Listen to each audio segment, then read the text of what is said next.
All right, so we are live, I think. Yes, we are.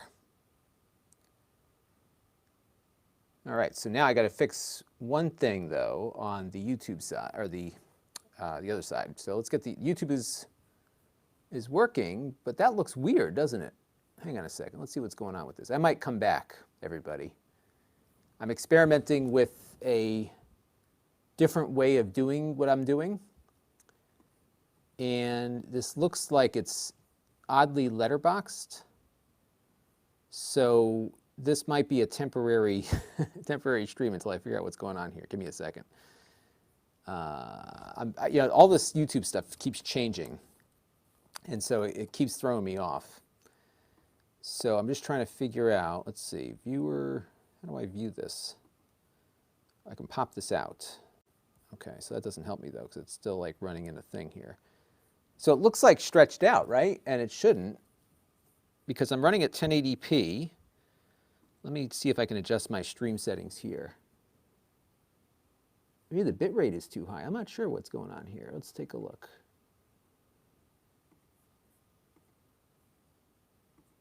Yeah, I may have to stop this and restart because it's an odd thing. I've got this the thing here set. Let me see if I can find this on my other computer here. I'm just double checking real quick. We're gonna probably have to come back in a second. So I'm continually dealing with these issues, and all right. So here's the live stream. Yes, it's all stretched out. Why is it doing that?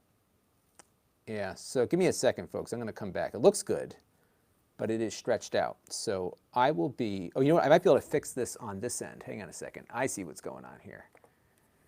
So this is so weird because I'm transmitting at 1080p. High output, 1080p. Huh.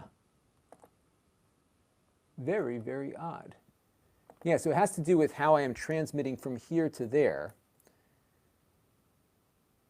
But I'm going at 1080p. So what I'm doing is I'm just to give you a sense as to what I'm trying to figure out here. I am broadcasting in a different way through my shadow server.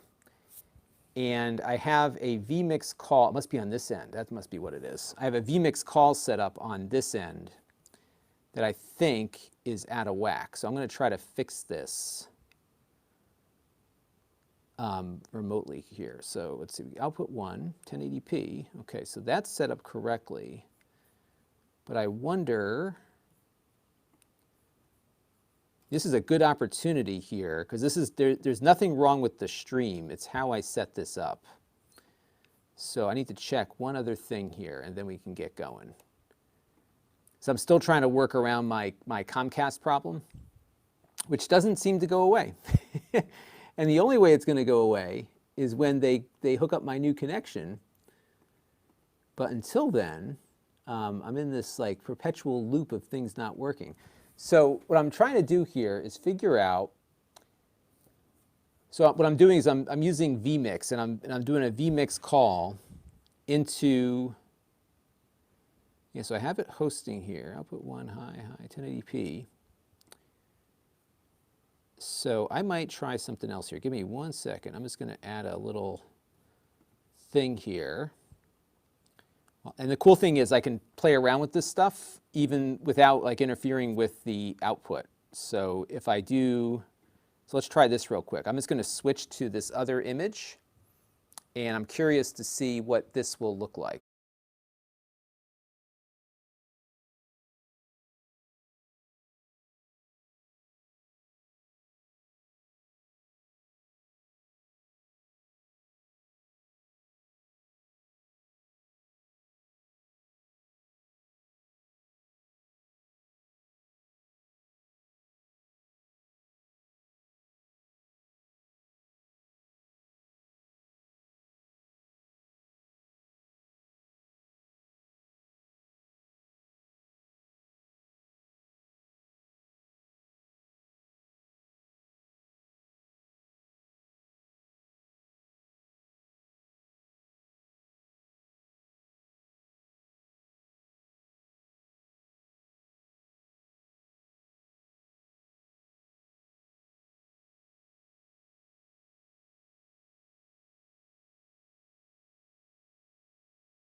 After I fix this problem, I have to, okay, input settings. I'm just checking everything out here.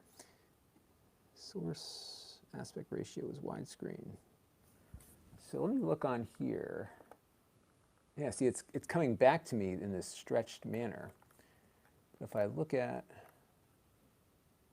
I'm just trying to see compared to my settings that I know work here, because this is what's coming back around at me, and I am at a loss. Let's see, 1080p. So I'm widescreen. Oh, okay, aspect ratio. Let's change it to widescreen. And let's see if that fixes it. So it was giving me a weird thing, although I don't think that did anything, because I'm still seeing the letterboxing. So I wonder if I have to set up another one of these calls. Let's see, vMix video call, output 1, 1080p. Okay, so hang on a second, folks. I'm going to, okay. So stand by. I'm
cut this in,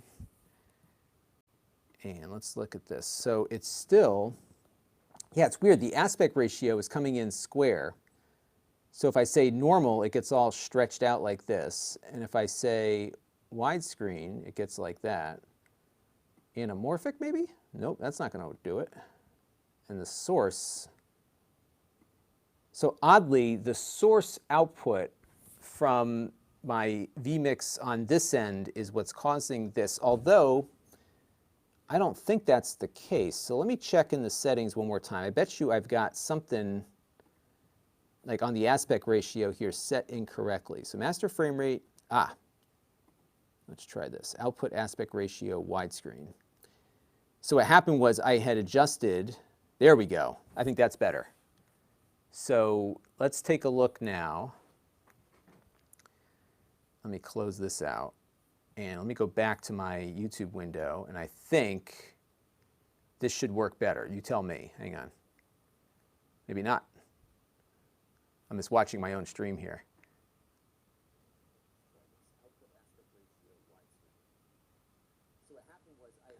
There it goes. Okay.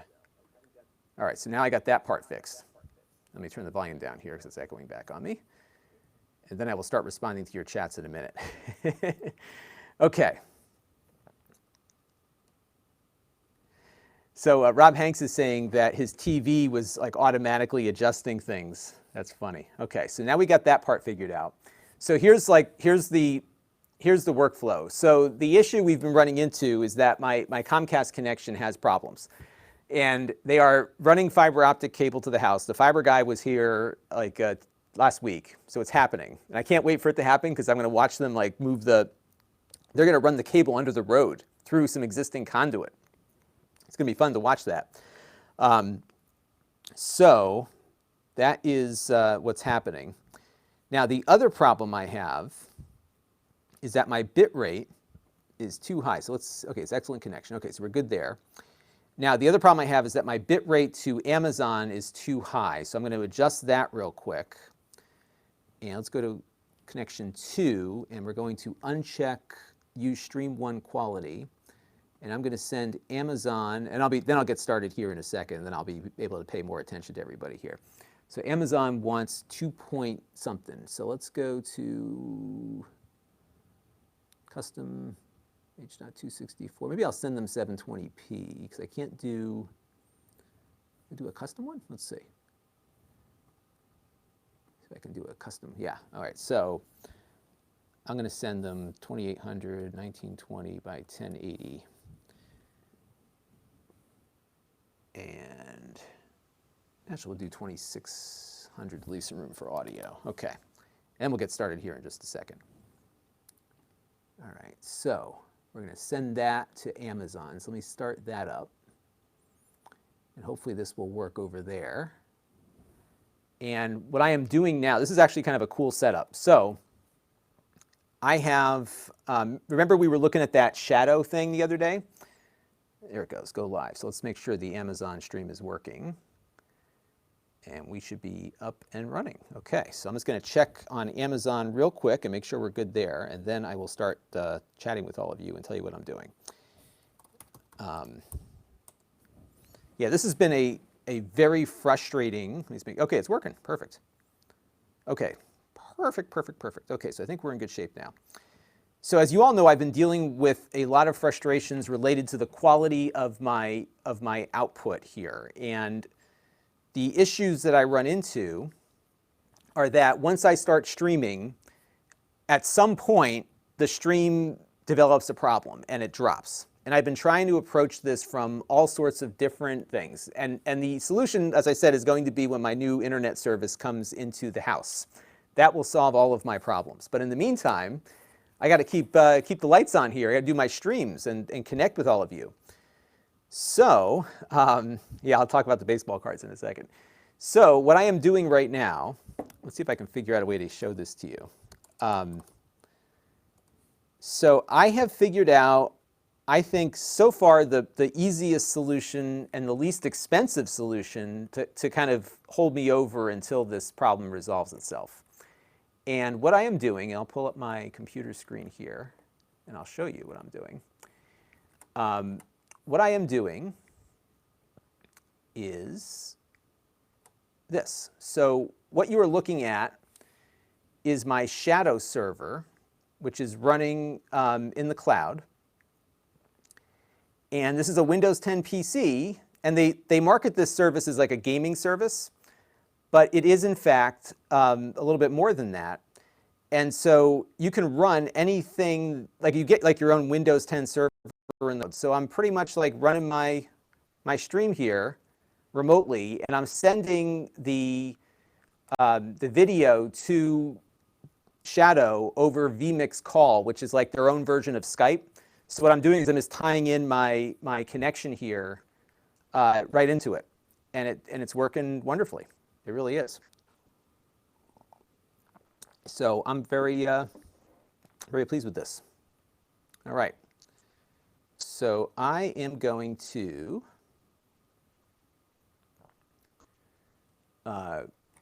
yeah, this looks good. Okay. So that's how it's going to work. So we got nothing crazy today. All right, so let me get organized. I gotta get my head together here. Okay, so now we've got the aspect ratio fixed. I'm just going through the chat here. Okay, everyone says it looks good. Great. So Patrick Chang says he just switched back to Fios and now has a solid gigabit connection. Just did a test, 802 megabits per second down and 857 up. So I will be, when this is all fixed, at a much higher bit rate, hopefully. You still get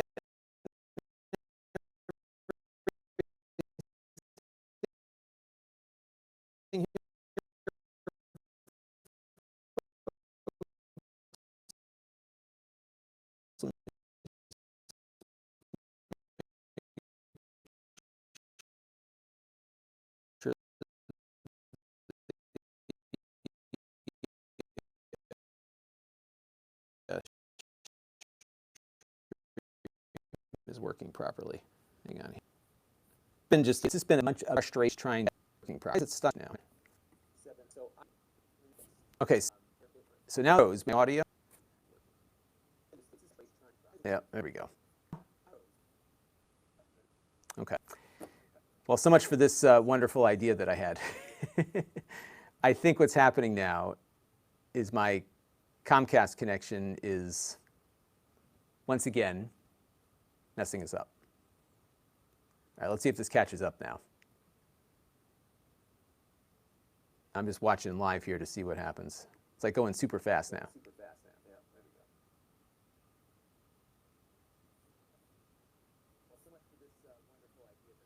Okay. I think we're good.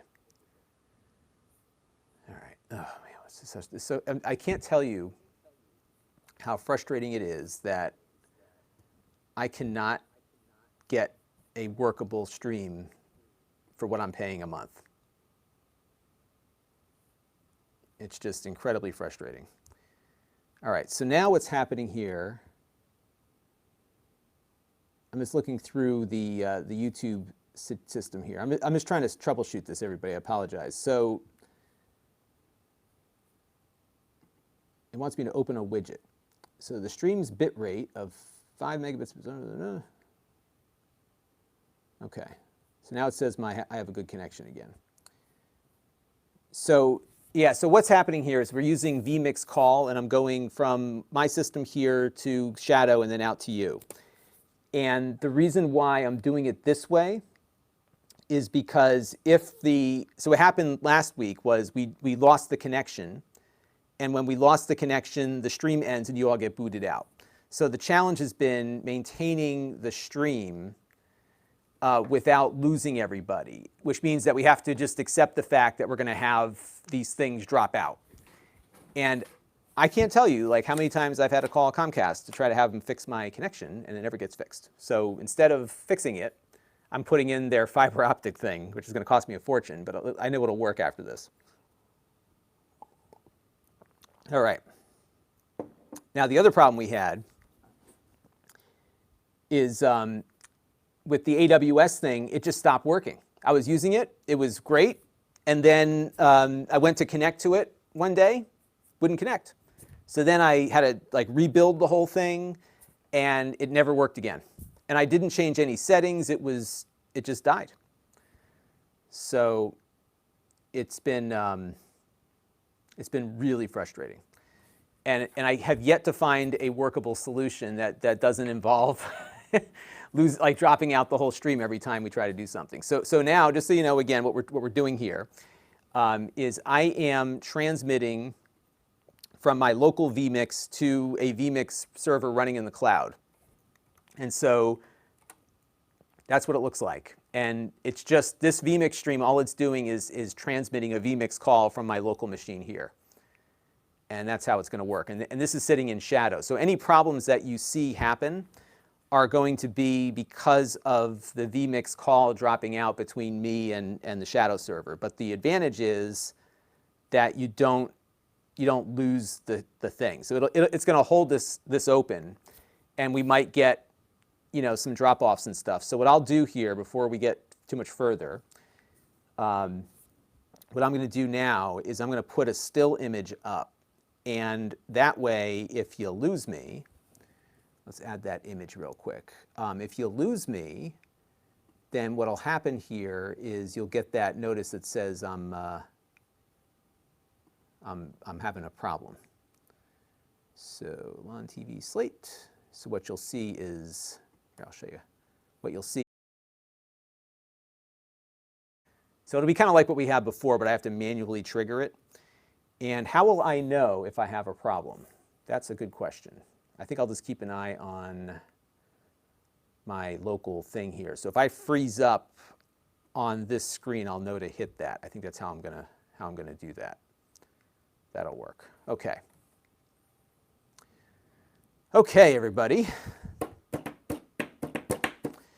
So now we're going to continue, and we're going to start messing around with some stuff. So we're going to go from Like these, I will be honest, this is not going to be the most exciting amount of stuff that I have done on this channel, but you know what? Every once in a while you get stuff in and you want to try it out, and I got to get my PC out in a minute, but let me take this first thing out of the box here and we'll play around with it. The one we're going to try at the end is this little guy from Adonit. This is the Note M, and what this is a stylus for the iPad, and there's a version for Windows also. And on one side you've got a pen, on the other side you've got a mouse. So it's like a stylus with an integrated mouse, which I think is kind of neat. So that's what that is. Now the first thing we're going to play with here is something I got in free of charge through the Amazon Vine program, in full disclosure. It's called the Keymaker. And this is just a touchpad. But you know what's funny is I don't see these things for Windows. So I was like, you know, let's try this thing out and see what it does. It looks like it doesn't have any, like it's a, here, I'll give you another look at it. It tries to be like the Apple trackpad, but there's no click on it. But we'll have to see if it tries to do what the Apple trackpad does. Now apparently, this is not a, like I said, this is not going to be an exciting stream today, but you know, it's, I get this stuff comes in and I'm curious about it, so I want to try it out. Because you never know, sometimes you find these little gems and people like these little gems. So let's take a look at what this thing is. This product supports Windows 10 and 7 and NT, so it goes way back in time. All right, so it looks like you have to plug it in. So it's not going to work.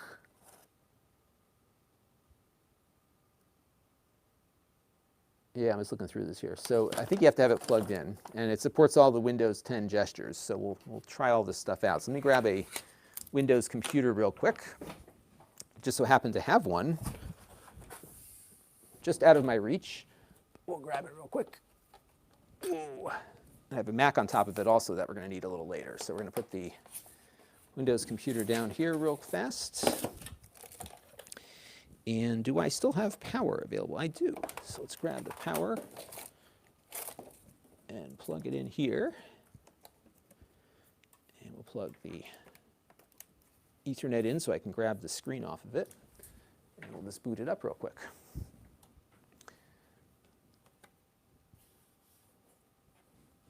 And let's let this boot up real fast here. Okay.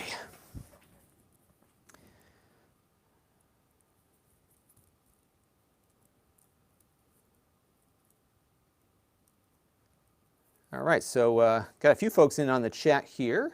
I'm just still trying to get my bearings around my new setup here until it fails me again. The good news is it looks like it is getting everything properly at the moment. All right. So I see Luis Rosero Tejada is asking some questions about what program to use for YouTube videos. You know what I suggest people try if you're on Windows, because it's free. There's a paid version, but there's also a free version. There's an app called DaVinci Resolve, which I think is worth trying out because it's a very high-end editor. And the free version does 1080p editing, which for a lot, excuse me, a lot of folks would be probably more than adequate. All right, so we're in. All right, so let me just log into my computer here real quick. And let's try this pad out. I think what I might do actually is record a couple little mini reviews. Like this will be something that just goes on the extras channel. This is not a killer video, but I could make this into a fun little thing real quick. So let me just load up my Unix desktop capture. But to continue my thought on Louise's question, what are these little buttons for? Oh, I see it. Detected that it's got a Windows 10. Huh. So here's what, you can't really see this, but there's a little icon here that lights up to say that it's plugged into a Windows 10 computer. Now, how does it know what mouse button to push?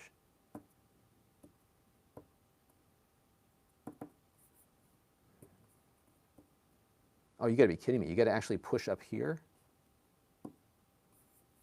Oh, that's terrible. Oh, this thing's awful. Or that maybe holds it down. Okay, I see. This is really bad. How do I get that? Right now it's stuck on that. Okay. But just to continue my thoughts here, DaVinci Resolve is a great piece of software to try out for free because you can't beat the price. And it looks like Patrick Chang is coming in with the same thing. I am sorry, I'm so distracted today because like this live stream thing. I don't get anxious or stressed out over anything. I just get frustrated. And this live stream thing has been a frustration. And what's crazy is that I am so close to the finish line on getting this new thing installed, and it's just getting worse. It's getting worse before it gets better. So that's what's been throwing me off. All right, so I'm just trying to figure this trackpad out. Let me pull out the rest of the instructions here. All right. So here's the descriptions. A list of 5 different touch keys is above the touch area. Touch keys can only be operated by one finger touch click. When you operate the cursor or gesture function, all touch key functions are temporarily disabled. When repeatedly clicking a touch mouse key, the key will exchange to be pressed to release state. When a mouse is pressed, the corresponding light. So the English on the manual is so awful that it's just very hard to understand what they're saying. So let's go into the, I'll add my screen here to the mix so we can see what we got. NDI. So what they suggest you do is go into the touchpad settings, which I'll do real quick. See, it doesn't seem to, see if I tap it, nothing happens. But if I hit that, then it holds the mouse button down. So I think I've got to do a little bit more work on this real quick here. Touchpad settings, let's see. Okay. I may not even bother with this. This is like really frustrating. So if I'm,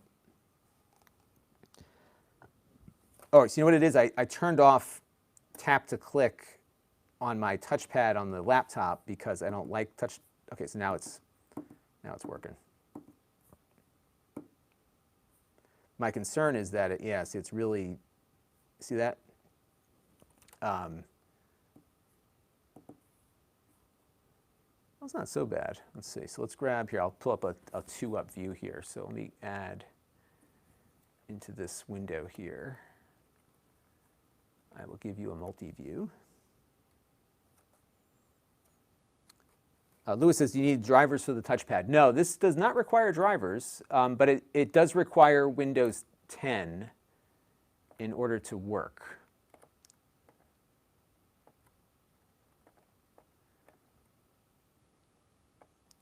All right, let's just crop this out a little bit here. All right, there we go. And this thing's like $35, so not too expensive. But if you like, if you like trackpads, it'll serve a purpose. And let me adjust this a little bit better here. Put it down in the corner. Okay. So here's how it works. If I want to load up this image here, I'll just double tap. Right? So it kind of works as you would expect it to work. If I tap in the right-hand side, I'm just trying to figure out how to get a, see there's no like delineation with the right click unless I have to go back into the settings for that. Let's see, touchpad settings. Touchpad is on, change the cursor speed. So the good news is the gestures seem to work. Okay, tap with 2 fingers to right click, okay. See, everything that I turned on or turned off on my regular touchpad, I have to turn back on for this.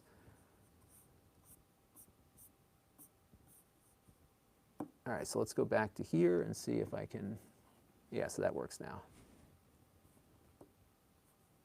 Yeah, it doesn't have any haptic feedback, which I think would make it a little bit better. So the real question here is, can I, so if I hit, see that's the one thing it doesn't, so you can't do like a click to, so if you had like a normal click pad, you could do that. So what you have to do instead here is you have to touch here, and then that that will give you a mouse hold down button. And what will happen is as you do that, you see it's hard to see, but that little icon there turns blue. And then it'll hold the mouse down wherever you're going, and you can move things around. So that's how that works.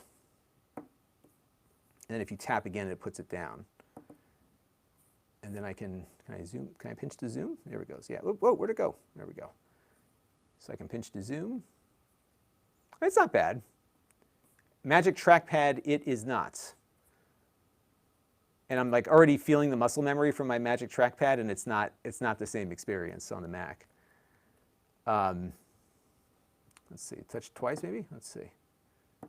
No, so that'll be a double click, so that won't do it. Yeah, you got to hit this, and then it'll move it around. But if you tap it again, so if I move it around and then tap, that'll clear it. So that's what that does. Okay. So the Windows 10 gestures, if I hold 3 fingers, so it does the task list. I can do my volume.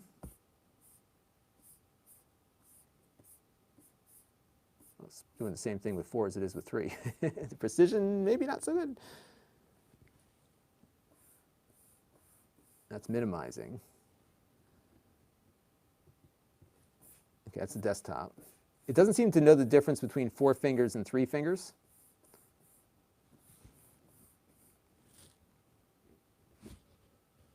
So that's the only thing that I see as a problem. But let's go to check out a website here. So we'll just do a double tap here, and we'll go to nasa.gov.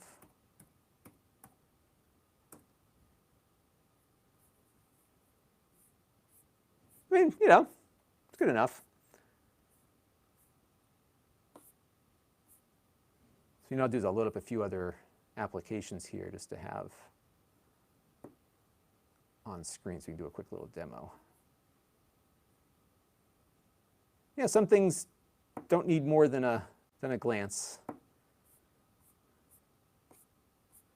I think what I'll do too is turn on the touchpad settings here as well. And just making sure I don't miss anything here. Yeah. So the only thing I would like is the ability in Windows to differentiate settings between 2 different devices. Because I don't like to have touch to click on my touchpad. I'm not a big fan of that. Rob Hanks wants to know, what's the battery life? There is no battery because it has to be wired in. So it will not work without the cable connected. So that's another shortfall here, is that. And hang on, let me check one thing real quick, everybody. Just want to make sure I got the right link on here. And if you're curious, all the stuff that we're playing with today, you can find in the video description. And I just want to make sure I got the right link here. Yep, we're good. Okay. All right. All right, bear with me for 1 second, folks. Jake is just checking in. So we got the wrap-up tonight. So on the wrap-up tonight, we're going to talk about printers. Not the most exciting topic, but I think it's worth exploring because there's actually some good choices now for printers. So Patrick Chang says, what makes this any different than any other trackpads? He has a Logitech one. I don't think there is much of a difference here. I'm going to do a real quick little extras channel. I may not even do that. I may just post this on Amazon alone. Yeah, I've already experienced enough in the first 5 minutes here to have an opinion. It's not bad. You know, you could do this, but it doesn't seem to recognize the 4th finger. So I've got, so 3 fingers does what the 4th, so it's supposed to do volume controls. So let's see, 4 finger gestures. Okay, switch, oh, I see, let's see, swipes. Oh, maybe it is working, let's see. If I do Okay, so that's that, right? So if I have, so you know what it is mine is set up differently. So I could have it change audio volume here. There we go. There it goes. See that? All right, let me show you. Let me show you. So here is audio. And then if I do 3, it does that. So that's how that works.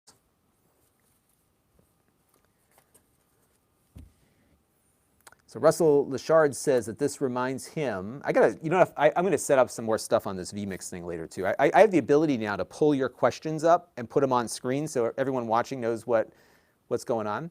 Russell says, this reminds me a lot of the rechargeable touchpad T650. Yeah, we just don't see a lot of these touchpads out there.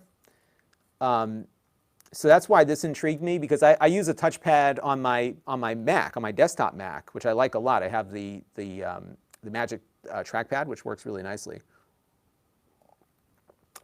All right, I got a couple of questions about Chromebooks, and I have a Chromebook, so let me go grab it real quick. Talk amongst yourselves. I will go get the Chromebook, and we'll try it out on the Chromebook real quick. And then we'll do a quick video. I have a feeling I should try the Mac also while we're at it, just to see if it works with that. They say it doesn't work with the Mac, but it might.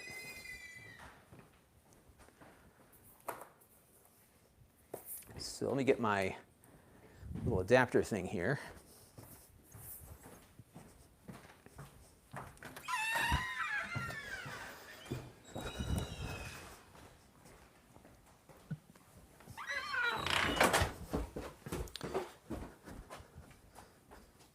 All right, I'm back. So I've got my little USB-C adapter.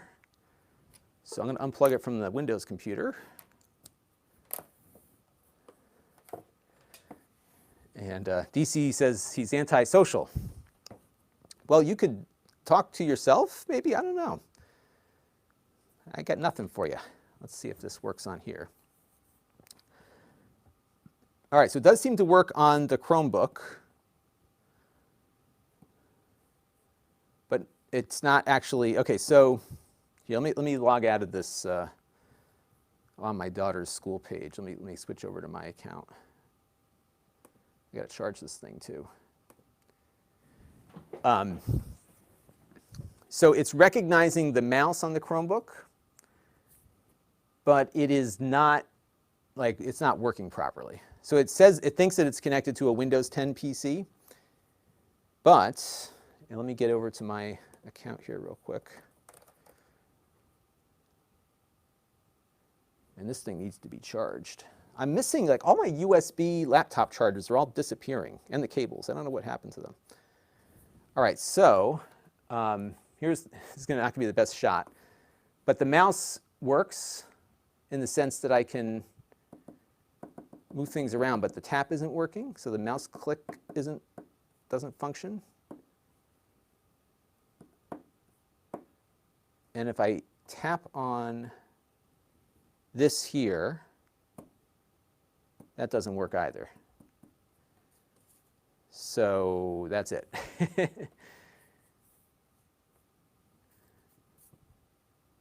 So that's not working. All right, so we're going to say Chrome OS is out. But we have a Mac over here, so let's try the Mac real quick. And then I'm going to shoot a quick little mini review, probably for Amazon, just because I'll put it on the extras channel too, I guess. And then we'll move on to the next thing. All right, so we plug it into the Mac. Now, oddly, when I plug it into the Mac, it thinks that it's plugged into a Windows 7 PC. Maybe it might fare better on the Mac. I don't know. They say, in the thing, it doesn't work with the Mac, and they might be right about that. It's actually picking it up as a keyboard at the moment.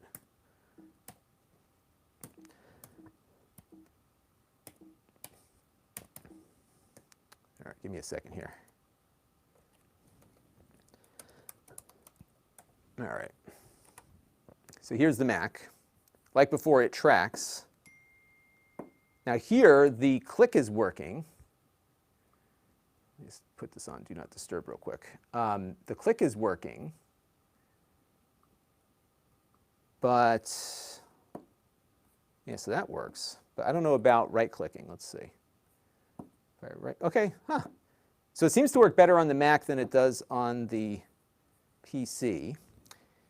And the next trick on the Mac side here is to see if, yeah, here's a good one. It's a picture of our Eversource problems. So the pinch to zoom doesn't work here.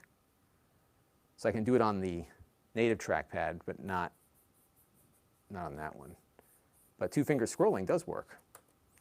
So I think what we'll do is maybe cut to a shot of the Mac. What I could do actually is bring the Mac in the same way I'm bringing the PC in.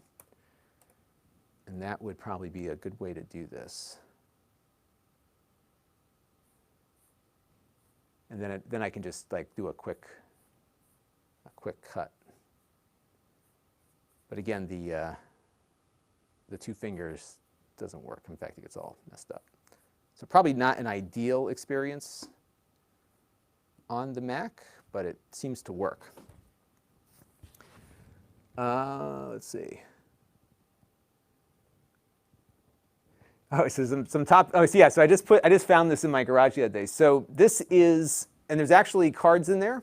This is the 1987 Topps. Here, I'll pull up my camera for a second. Here, I'll show it to you. This is the 1987 Topps baseball cards. And I was really into baseball cards as a kid. Let me pull up this camera for you real quick. And a couple of years ago, I found, let's see, NDI camera, where's my iPhone? Hang on one second, folks. I just got to get the camera fired up here. Here it is. Okay. And we are good. Okay, so a couple of years ago, I found this for sale, and this is like, it's all in here. So maybe we'll do an unwrapping. The bubble gum, you see how it's kind of bulging there? The bubble gum is still in there. So these are all 87 Topps. And this was the year that like baseball cards were crazy in 87, like totally crazy. So this whole box, this is a retail box, it is full of wax packs. And I've opened up a few of them, but there are many more, which I haven't opened yet. Isn't this wild? But yeah, they're all sealed up, UPC code and everything. And I did not eat the gum because it's like hard as a rock, although I'm sure it won't kill you. And so I found this in the garage the other day. I had this at my old office, and I was in the garage. So you don't like put it up in the spot where I move things around. So I thought you guys would enjoy that. So we'll do an unwrapping at some point. Computer Guy says, is the gum still edible? I doubt it, but I have friends that probably would try it, but not for me. Not my speed.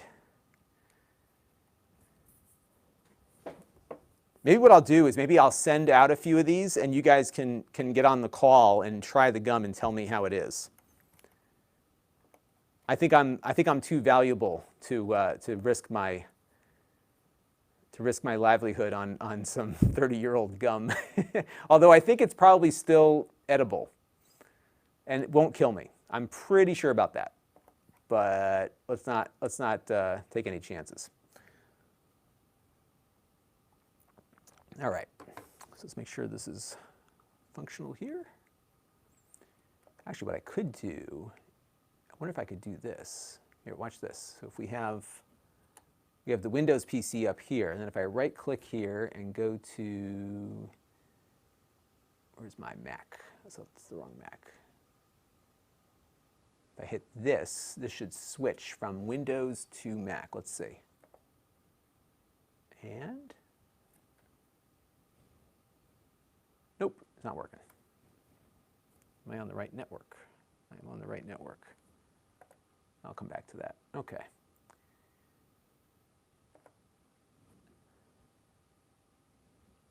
Well, we'll figure it out. Okay, so let's do a quick little video review.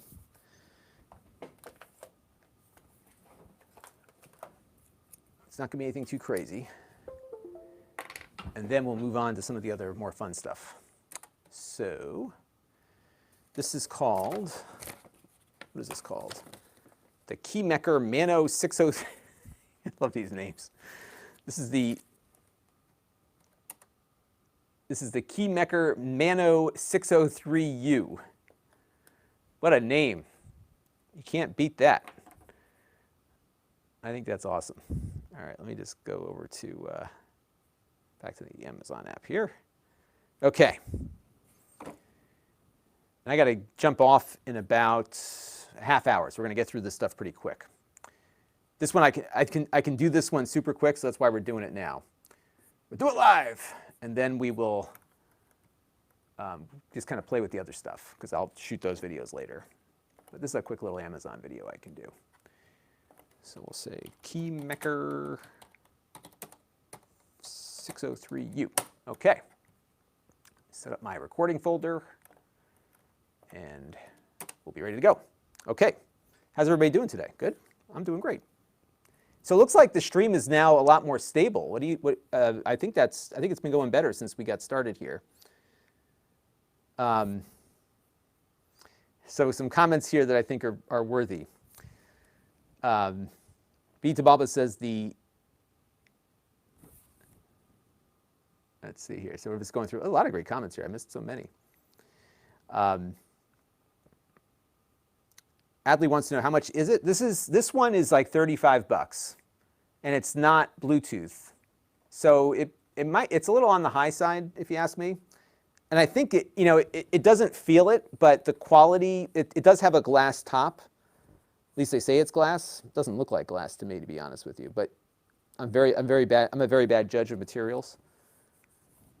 But I just don't see this on Windows. Maybe I just don't look hard enough, but I don't believe I have seen like this style of trackpad.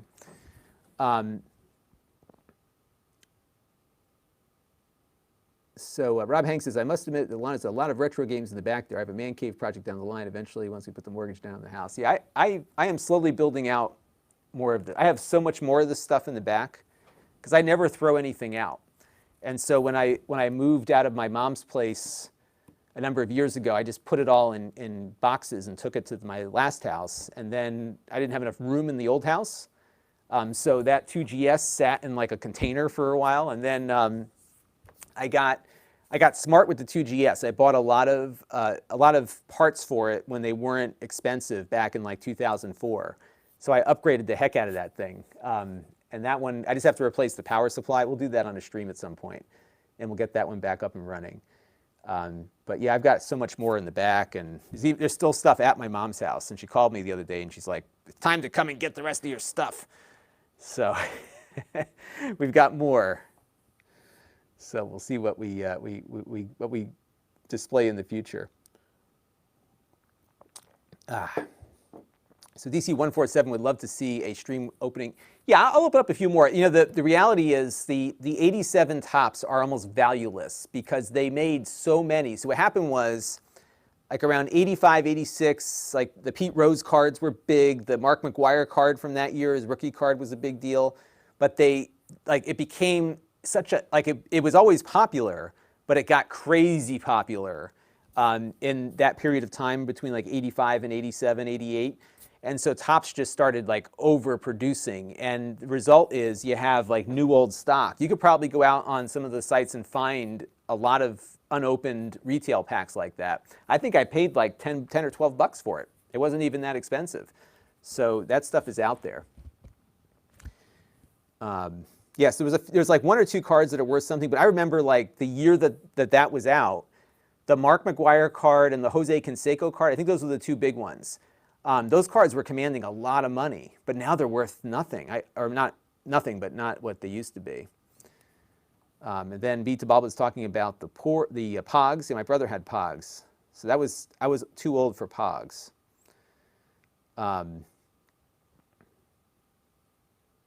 So Martin Paolini says, there is a Logitech trackpad, the white one for the Mac and the black one for Windows. I should look and see. I've never encountered that. So let me look and see before I say something that's Logitech trackpad. By the way, I'm so happy with this shadow thing. It almost feels like you're on your local computer. It's really good. I'm on the Mac I'm using here is connected to Ethernet. Let's see, products. I'm just going through their trackpads, mice. Gaming mice. I'm guessing they don't sell a lot of these, right? Because I don't see a trackpad. Let me do a search on their website here and see if we can find trackpad. Yeah, you know, they are not currently, at least as far as I can see, they are not currently selling a trackpad. Let me check Amazon real quick.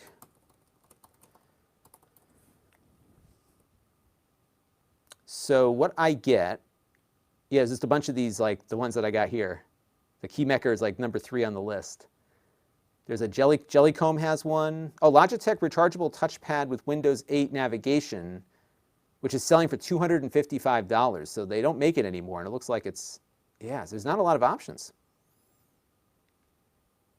There are not a lot of options. And then there's another one here. Let me pull up the screen again for you so you can see what I'm looking at.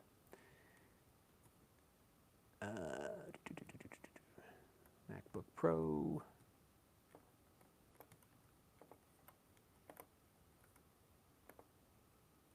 So you've got this one, the Keymaker, it's also the Cinda, right? There's a million different versions of it. But the one I have here is $34.99, so it doesn't cost as much. But this is like when I search trackpad for Windows. You got this one from Jellycomb, which looks a lot like the Apple one, but it's also wired. You would think, why would they do that? You would think they would make like a wireless one. So this is the one we have right now. And this one, they don't show you the wire, but if you read the fine print, you need a wire. And this is the Logitech. It must be discontinued because it's got a ton of reviews, so I can't imagine that many people buying it at that price. And this is the keyboard we're going to look at in a few minutes. Good stuff. All right, let's get this show on the road here. Okay.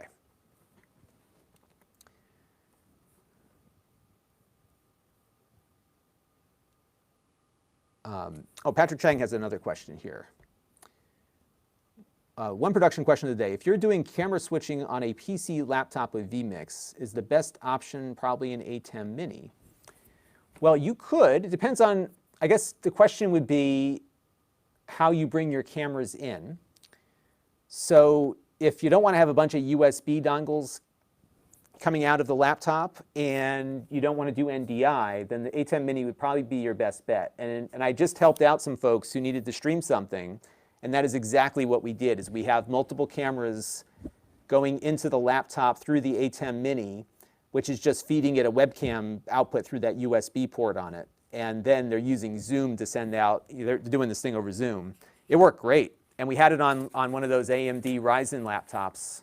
So the load on the system wasn't bad because the Mini takes over a lot of that video input. So yeah, I would say the ATEM Mini is perfect for that, especially because it outputs just the USB signal, webcam, UVC. So it's super low impact on the computer. So you could probably, I mean, even like a tablet computer could probably do something like that. All right, let me just do this real quick, and then we will carry on. 3, 2, 1. Hey everybody, it's Lon.TV, and we've got a quick one today. I got in this the other day through the Amazon Vine program called the Keymaker Mano 603U, and this is exactly what it looks like. It is a trackpad that works with Windows 10 and Windows 7 and sort of works on the Mac, and I don't see many of these, so I figured I would get one in and just try it out and see how it works, because it kind of reminded me from its picture of the Apple Magic Trackpad, which I use on my Mac and like quite a bit. This one isn't quite as good, but if you are looking for a trackpad, it might be worth taking a look at. I'm just going to do a quick demo of this for you in just a second, but I do want to let you know, in the interest of full disclosure, that this came in free of charge through the Amazon Vine program. However, all the opinions you're about to hear are my own. Nobody is paying for this review, nor is anyone reviewing or approving what you're about to see before it was uploaded. So let's get into it now and see what this trackpad is all about. All right, that is part 1. So I need to just update my clip list here and do an intro. Okay, let's play it back real quick, make sure it's looking good. 3, 2, 1.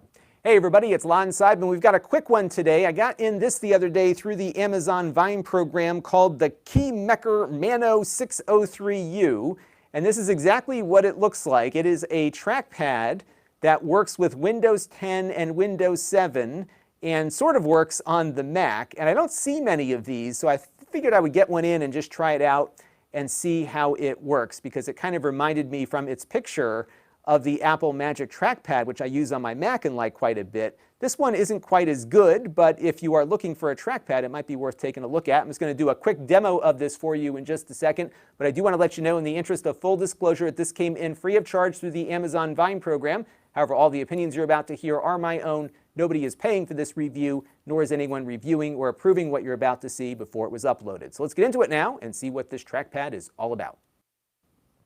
All right, I can live with that. And now we'll do our hardware overview. 3, 2, 1. Now the price point on this at the moment is $35, so it is a little pricey for a mouse, but again, there aren't many options out there. The big issue with this is that it requires a USB connection all the time. So even though the picture doesn't show a cable, you do have to have it plugged into a USB port for it to work. It is not wireless. It's pretty thin here, as you can see, and it is not clickable in the sense that you get any kind of haptic feedback. So when you tap on it, you will not feel any kind of clicking going on like you might on the Apple trackpad. It is simply a touchpad that will recognize when you tap on it, with some exceptions. Now you'll notice on the top here, you've got a couple of little icons and lights lit up. So right now I have it plugged into a Windows 10 PC, and it is lighting up the Windows 10 icon. If it was plugged into a Windows 7 PC, the other icon would be lit up.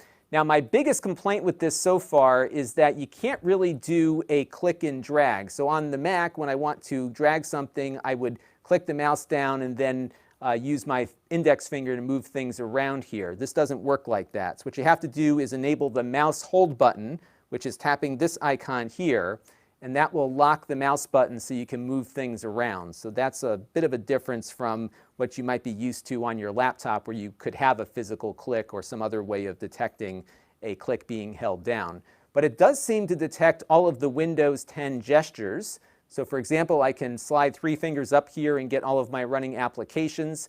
I configured a 4-finger swipe to get the volume going. If I go over to this website here, I can scroll up and down. It does recognize clicks again with a tap like so, but again, you can't click and hold. And it also detects right clicks if you do 2 fingers down like that, so that seems to work. And you can also do a pinch to zoom on here too, but this is only going to work on Windows. We did try it on the Mac a little bit earlier. We were able to get the mouse clicks to work and the scrolls to work, but any of the other Mac OS X gestures did not work with it. We also tested it out on a Chromebook, and it didn't work well there at all. In fact, I could move the mouse pointer around but not click anything. So I think Windows really is your best bet here. And it seems to work okay. If you're looking for a trackpad for Windows, it's not bad, but I do wish it had more tactile feedback, and it is very frustrating not to have the ability to hold down a mouse click with this, which I think would make it a very good alternative if it did support that, but unfortunately, it does not. Let's take a look at how that came out. All right, so I'm just going to go play that clip back real quick.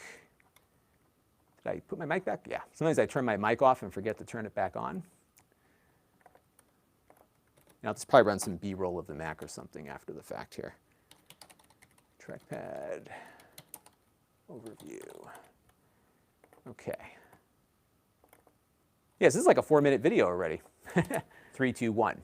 Now the price point on this at the moment is $35, so it is a little pricey for a mouse, but again, there aren't many options out there. The big issue with this is that it requires a USB connection all the time. So even though the picture doesn't show a cable, you do have to have it plugged into a USB port for it to work. It is not wireless. It's pretty thin here, as you can see, and it is not clickable in the sense that you get any kind of haptic feedback. So when you tap on it, you will not feel any kind of clicking going on like you might on the Apple trackpad. It is simply a touchpad that will recognize when you tap on it, with some exceptions. Now you'll notice on the top here you've got a couple of little icons and lights lit up.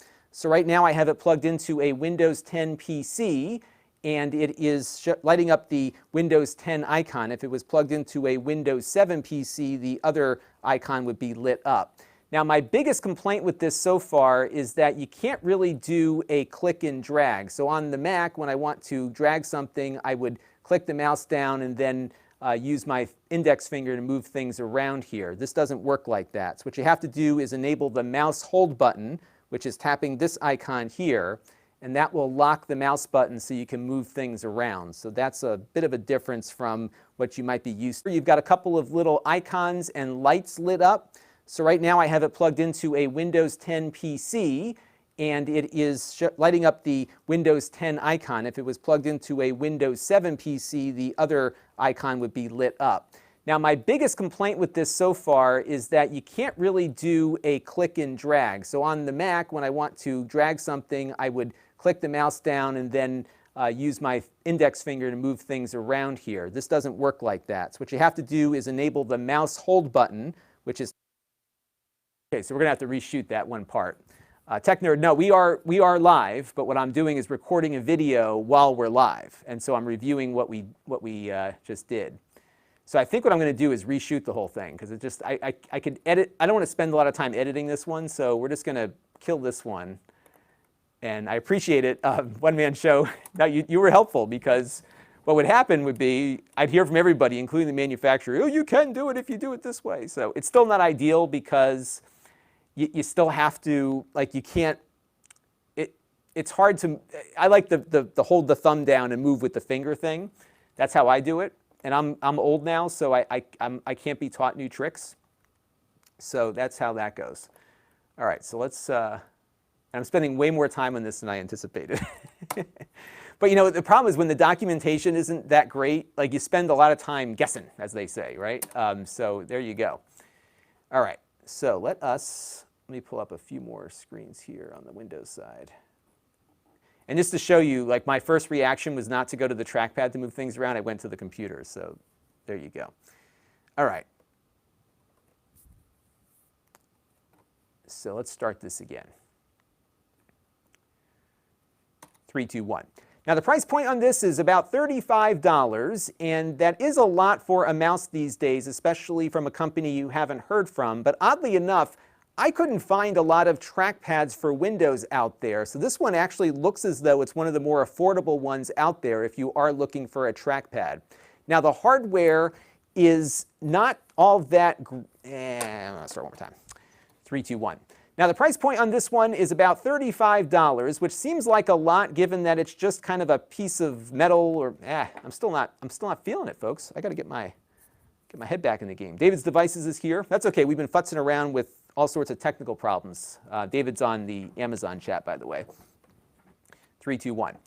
Now the price point on this one is $34.99. And oddly enough, I could not find many trackpads out there. So while it doesn't stand alone, there are other Windows trackpads available. This one looked to me as one of the least expensive ones you can buy for Windows if you're in the market for one. Logitech used to have one a few years ago, but no longer. So this might be one of the only games in town. The big issue with this one is the fact that it requires a cable to work. It needs to be hardwired to the PC you're connecting to via USB all the time. It's very thin and very light feeling. It doesn't feel all that good. It's still not there. One more time. 3, 2, 1.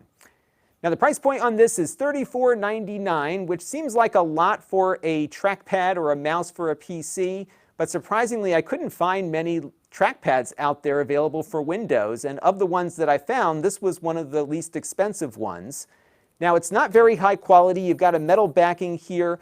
They say the top part is glass, but this doesn't move at all, so there's no physical click or any kind of haptic feedback when you're clicking around. It is simply a tap-to-click kind of device here, but it does support all of the gestures on Windows 10. We did try it on the Mac.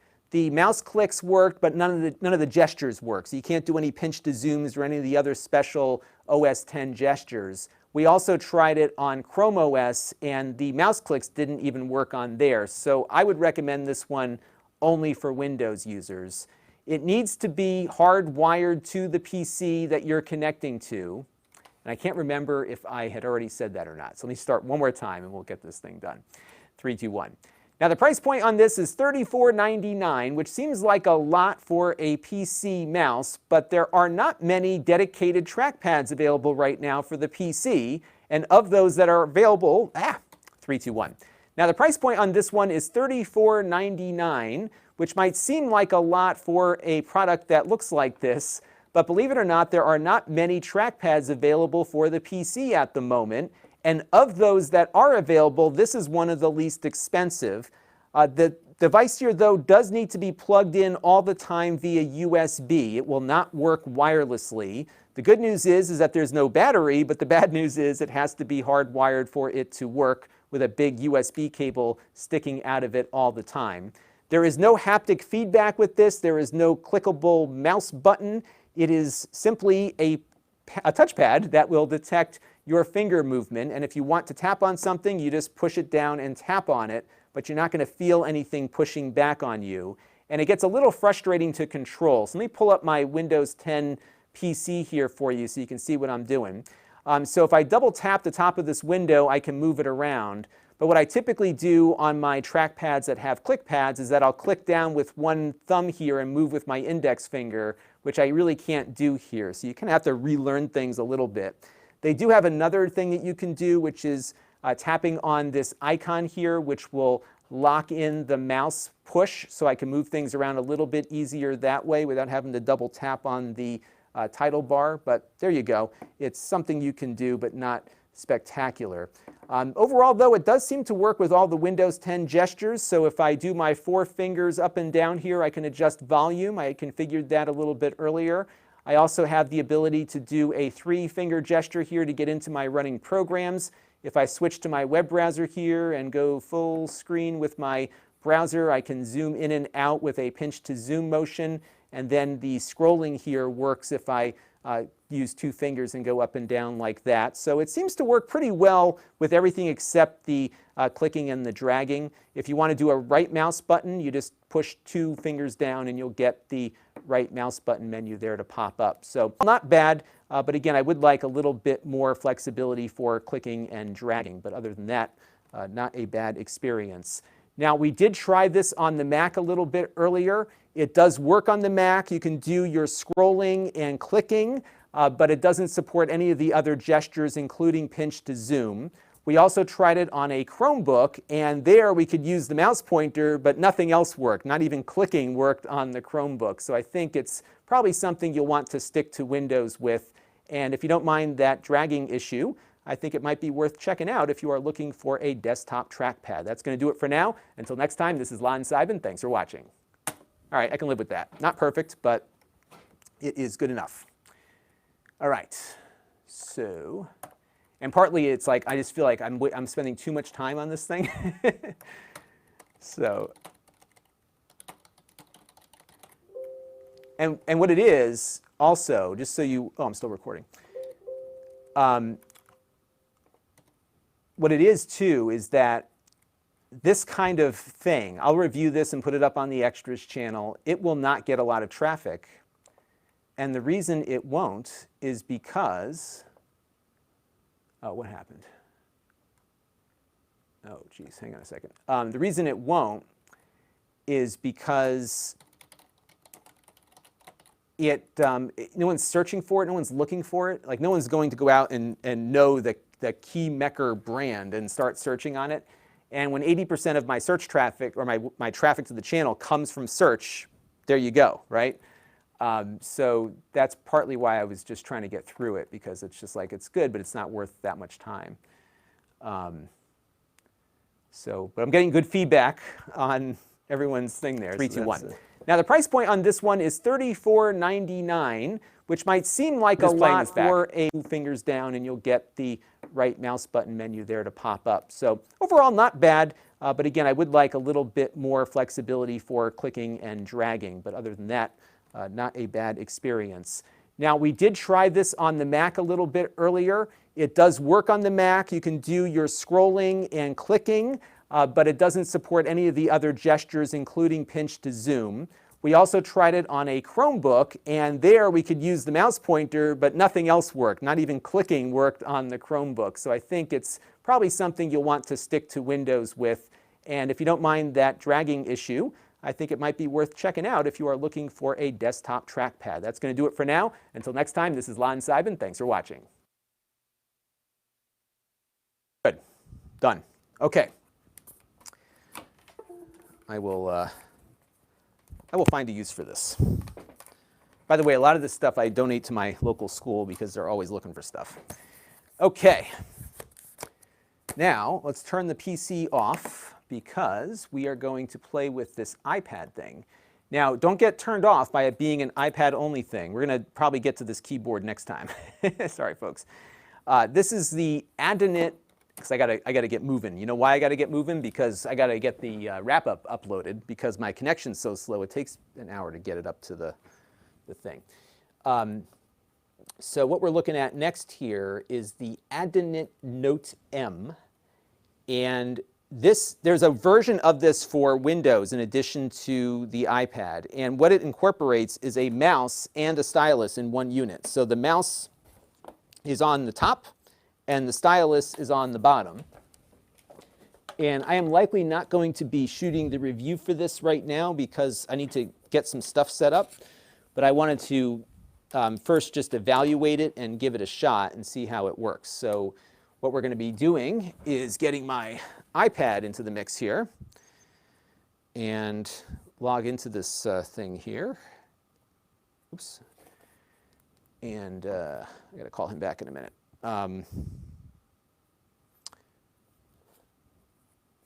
And let me get going with this real quick. Oops. And we'll try this out. So this has got a mouse on the back, which is kind of cool. All right.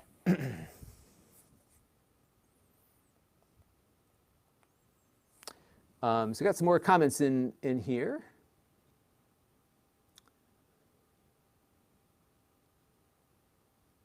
One man shows they like to see a Force Touch Mac trackpad from Apple. Would love to buy one for my PC. So you can. If you look for the Magic Trackpad, that is essentially the same trackpad you have on your MacBook, but it's on its own stand. I have one down over there actually, and it works exactly the same way. So it doesn't have the physical click; it's got that virtual click. But it's so weird because even though it doesn't actually have a click, the haptic feedback on it is so good that you feel like it does have that. It's crazy. All right, hang on. I'm just going to get a new note started here. I have it on dark mode right now, so let me switch back over to out of dark mode. Bear with me for 1 second, folks. I was shooting a video the other day and it looked better with dark mode on. So now, how do I get it out of dark mode? I got to add it to my list of like widgets at the top, I think. All right, dark mode, put it back to light. Okay, notes. And make a new page here, okay. Yeah, we'll just zoom the camera out in a minute. Okay. All right, I got about 20 minutes. And then I got to go through my evening routine. We got to walk the dog. I got to upload the video. And then I got my friend is coming to cut my hair. So one of my daughter's classmates, his mom is doing, she comes to you. She does house calls. It's great. And I get my hair cut on my front porch. And it's good.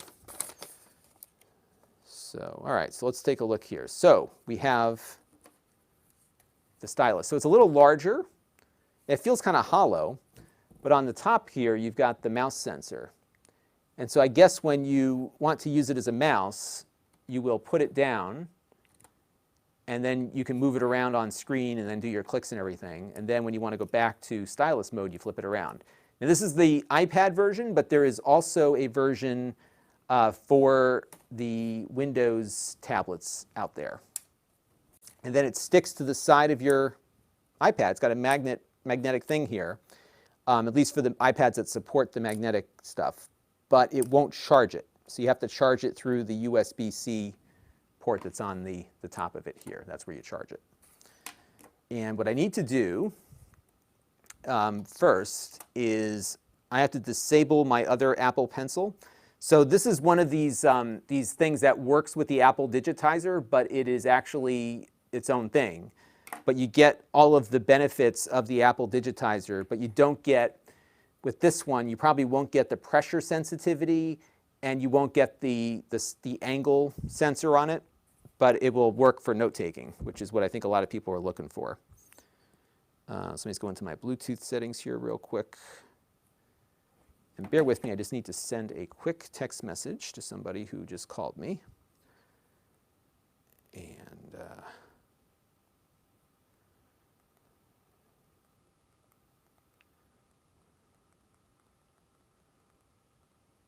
okay. All right, so let's go to my Apple Pencil and just disable that. Forget this device. Okay. So now, I think what I have to do, I must have to pair it up or something. So let's take a look at the instructions. Somebody berated me for not reading the instructions the other day in one of these streams. Quick guide, turn on the stylus, okay. Yep, I got a green light. 2, turn on the mouse function to connect to Bluetooth. All right, so we have to connect my iPad. So go to settings on iPad and then turn on Bluetooth. Simultaneously press B and D buttons on the mouse until the LED light blinks blue. Okay, so there it goes. It's blinking blue. And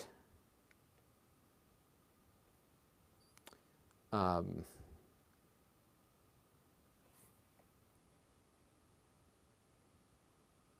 right, give it a second here. It's just waiting for it to connect.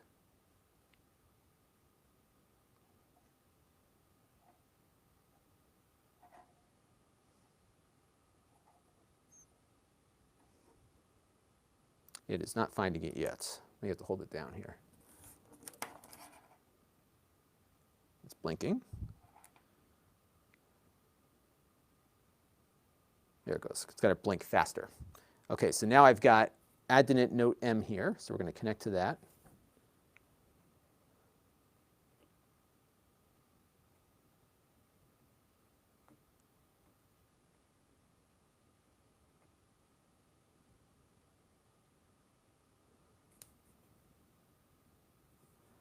Okay, so let's pair that up. All right, so now we have it connected as a mouse, and I have my mouse pointer here showing up. So let me go back to my notes real quick. So, okay, so if I put the mouse, so the mouse part has to be on the, whoa, that's really sensitive. Oh my goodness. I'm gonna have to play around with this a little bit. So there's the mouse. You know, this is like super like it's moving like super quick.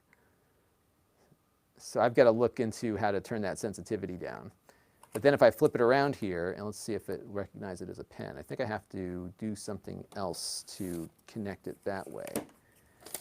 Let's see. Okay, so turn on the mouse function, which we did.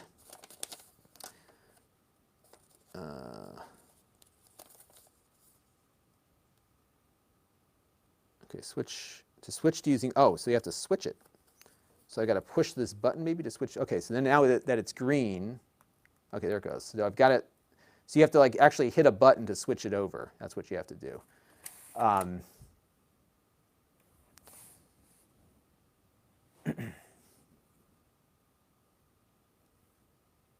Bear with me for 1 second.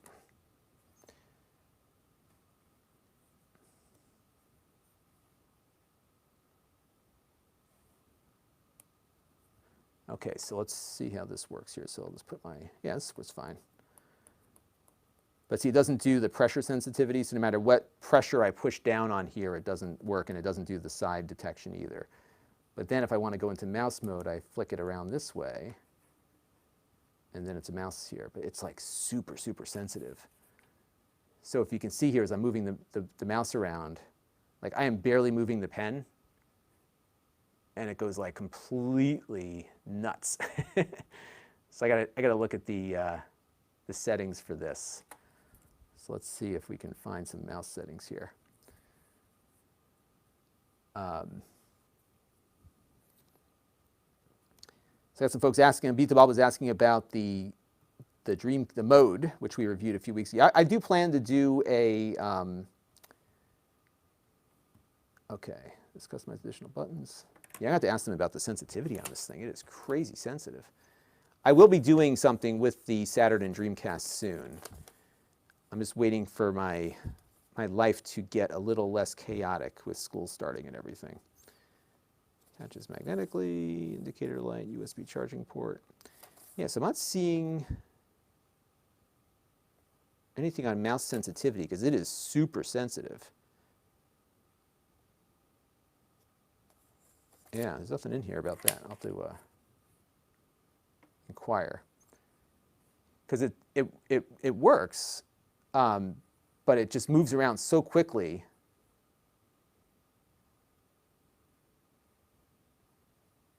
But it's kind of neat to have a mouse and a stylus kind of built into one thing there. Yeah, I'm going to have to find, let's see if I can find the mouse stuff here. Mouse keys, it's all in the assistive stuff. I wonder if they have it under trackpad. Yeah, let's take a look on, do a little Google search. iPad mouse sensitivity, because that's what I'm, all right. Adjust trackpad settings. To change how your Bluetooth trackpad works, go to settings. Oh, apparently there's a whole settings section for that. Settings, general trackpad. So general, and here we go, trackpad and mouse. Ah, here we go. So we can adjust tracking speed here. So as you can see, it's going super fast, so we probably want to change that to something slower. So now the mouse click is, there's a button here, and if you click forward, that's the left click. As you can see, it goes crazy. So that's a little better. So I've got it on the slowest. So you probably want this on the slowest setting, just because I think it's a very different hand motion to go from to go from a mouse movement to pen on paper, which this kind of is, because you're using it, you're holding a pen, which is working as a mouse. And then if you want to grab that, you can scroll up and down with that. Yeah, so putting it on the slowest tracking speed is probably where you want to be with this. That seems to be what works the best. So I'm going to take a look at that.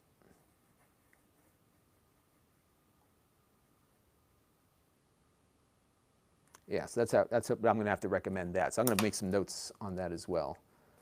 And then how do you turn it off? I guess you can hit the power button and just go back to pen mode, and then, well, it's kind of neat.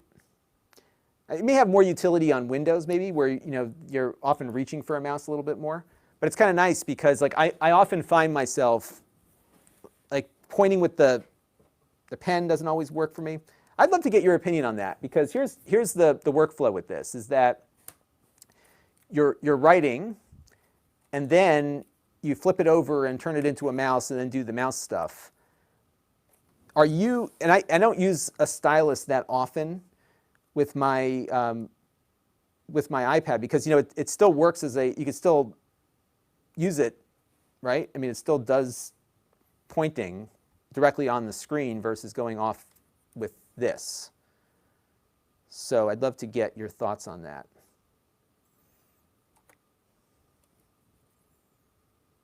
But it looks interesting.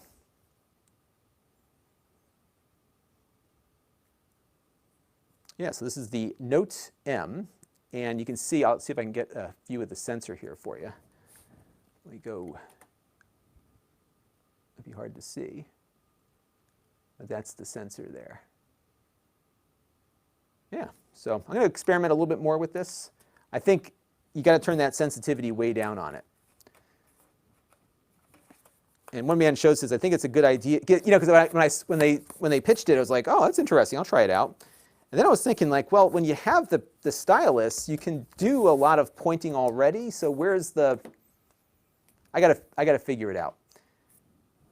This might be an extras channel one also, because it is a lot bigger. So they have another one that works with the iPads that isn't that expensive, that I think is pretty good. It's like half the price or a third of the price of the regular one. So that's worth taking a look at.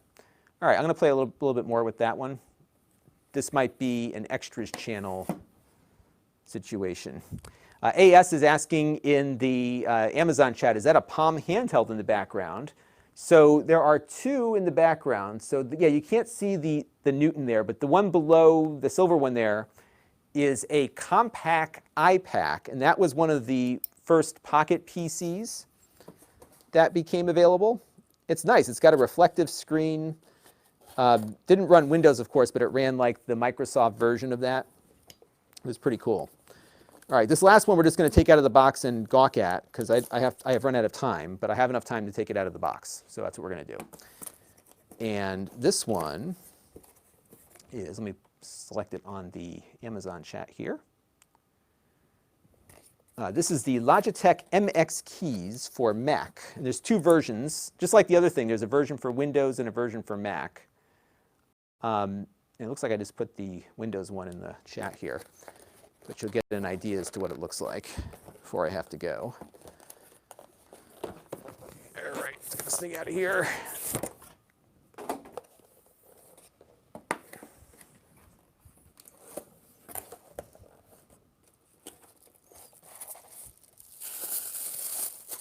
Ooh, it's like got like tissue paper and stuff.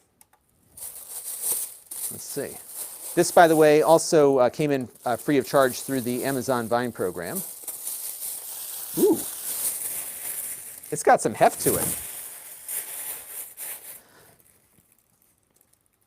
It's pretty nice. It's got some real heft. I think it's plastic, is it? This part might be metal. That part's metal, and then it's got like plastic on the bottom.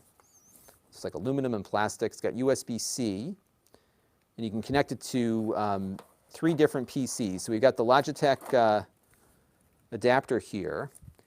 And some of the Logitech keyboards have a place to dock your adapter. This one doesn't seem to have that. But I think this might support Bluetooth, because you can have it connected to more than one computer at a time, and you can switch between them quickly. This is your power cable. Now, apparently what they also offer with this, and I think it's more useful on their mice than it is on the keyboards, is that you can like copy and paste things from one Mac to the next. So if you have your MacBook next to your iMac, they say you can copy and paste from one machine to the other without having to reassign keys or switch it over. The other thing that I guess it can do is if you have one of the mice in this product line, you can drag stuff from one Mac to the other. So it kind of automatically switches over and brings the file over. Again, kind of gimmicky. I don't like having software running in the background. But without that mouse thing, I don't think that's as useful. But what this does do, it looks like the first position here connects to, okay, so Bluetooth is in the middle. So what's the third one? I'll have to look into this a little bit more. Oh, so you have a choice as to whether or not you want to use Bluetooth or the dongle. So I guess 2 of them are Bluetooth and 1 will be the dongle. And you can have 3 different things connected there. But it's pretty good. All right. So I got to play around with this a little bit more, which I am out of time to do, but I wanted to unbox that just in case somebody came to this live stream to watch me unbox a keyboard. Now you can see what it looks like. All right. So I've got to get moving here, folks, because I've got a phone call to return. I have a dog to walk. I have a video to upload, and then dinner to cook. Whew. And then my daughter likes to play Animal Crossing at night, so we got to do that. So it is a busy. Oh, and tomorrow is the first day of school. So the kids are going in. We have a hybrid setup, so mine go in Monday and Tuesday. So that's tomorrow morning. And then the rest of the week, they are remote hybrid, remote. So they're doing Wednesday, Thursday, and Friday remote learning. So my daughter's using that Chromebook down there for that. So yeah, so this was not the most exciting stream, but I did accomplish what I set out to do, which was to try these things out. And we got one little mini review shot, so that's good. And yeah, that's it. Okay, so I will be back again soon. And I have more things to live stream with you. In fact, a little later today, I am getting my very first Amazon delivery at the house. So usually we get it by UPS or the Postal Service, but they just started doing their little truck deliveries around here. And I am convinced that they will not find my house, but we'll see. But on that truck is the new DJI, they don't call it the Osmo, it's the OM, which uses your phone. It's, it's one of those gimbal things for your phone. But they do things better than most, and it works with many different types of phones, and I have a lot of different types of phones. And partly why I want to get a gimbal for my phone is for what I did a little bit earlier, because I can pull up on my iPhone this NDI camera, which feeds right into my video system. But, and this is always the frustration, is that for whatever reason, the NDI video app doesn't work with the iPhone stabilizer. So hopefully with this gimbal thing, I can have a more stable shot when I go handheld with my phone to like show you things in a closer view. And that was why I got it. So this is the new one that just came out, and I bought it, and I'm going to review it. And the next live stream will be me unboxing and playing with it. And that will likely be tomorrow. So I think that is the plan at the moment. And I got to figure out what else I'm going to do this week for reviews, because I've got more stuff. I got a long list of things to do. I do want to show you Shadow, because I'm using it right now, so I want to get that video shot. So yeah, it's just a lot of stuff going on. And now that school's kind of back in session for the kids, it's going to be like constantly racing the clock. So there you go. All right, well, I will be back later. I appreciate you all watching me futz around with everything. I'm glad we figured out a new way to stream, which keeps the stream active. So that is good. And yeah, so we're in good shape. Yeah, so we'll go from there. One Man Show says he watches a channel that shoots exclusively on an iPhone with the gimbal, and it looks professionally shot. Yeah, those gimbals make a big difference, so we'll check that out. Beats Baba says, have I ever thought about modding the Game Boy Advance? I have been thinking about modding the Game Boy Advance because I have two of them. I found one at my dad's place, my brother's old one. So I have two of those back there. So I was thinking about maybe modding one of them. But I'm just so busy. So busy. I should just do it. Do a little stream one night. I used to have like the weekends to screw around with that stuff, and now with the kids, like the weekends are gone. So that's that. Not that I mind it. I like having kids around. It's great. Okay, everybody. I will talk to you all very shortly, and we'll be back again before you know it. Okay? I'll say goodbye to the Amazon folks, and I'll also say goodbye to the YouTube stream. And thank you all for tuning in. Bye-bye.